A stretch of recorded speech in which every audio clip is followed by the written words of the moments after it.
தமிழர்கள் அம்மா என்று அன்போடு அழைத்த அம்மா இன்னைக்கு அதை பார்த்து என்னை அப்படி கூப்பிட்டு அம்மான்னு யாரும் இன்னைக்கு தமிழ்நாட்டில் பாலியல் வந்து நடக்குது. அந்த கதற போது அந்த பெண்கள் வந்து அப்பா என்னை காப்பாற்று இந்த அவளை இருக்கு அப்பா அந்த கதறல் கூட இன்னைக்கு முதலமைச்சர் ஸ்டாலின் காதல் தனக்கு பிறகு இந்த இயக்கத்தை காக்க வேண்டும் என்று சொன்னால் அது புரட்சி தலைவர் அம்மாவில் ஒருவரால் முடியும் என்று தீர்க்க தரிசனமாக அது ராமன் தேடிய சீதை படத்தில் ஒரு பாடலை பாடுவார். நான் தேடிய தலைவியோ திருநெறி செல்வியோ நான் தேடிய தலைவியோ என்று சொல்லி புரட்சி தலைவரை புரட்சி தலைவர் அம்மா அவர்களை தலைவியாக புரட்சி தலைவர் பாடிய பாடல்.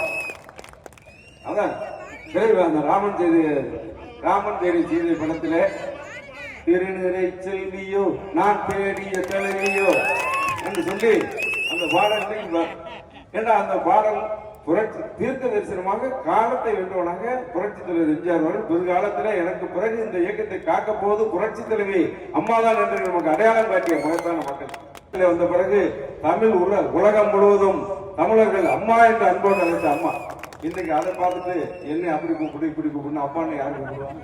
இன்னைக்கு தமிழ்நாட்டில் பாலியல் வன்கொடுமை நடக்குது.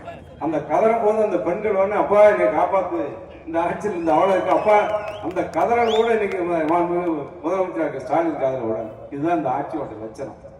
ஆட்சி அமைவதற்கும் சரி அந்த ஆட்சி 4 வருடம் கொண்டு போவதற்கும் சரி 4 வருடத்தில் நல்லாட்சி நாயகன் என்று இன்னைக்கு எடப்பாடியார் போற்றப்படுகிறார் என்று சொன்னால் அதற்கு பக்கபலமாக இருந்தவர் அன்பு மண்ணின் மைந்தர் டாக்டர் விஜயபாஸ்கர். ஏன்னா இதுல சரித்திரம் நான் மேடைக்காக என் நண்பருக்காக சொல்லலை.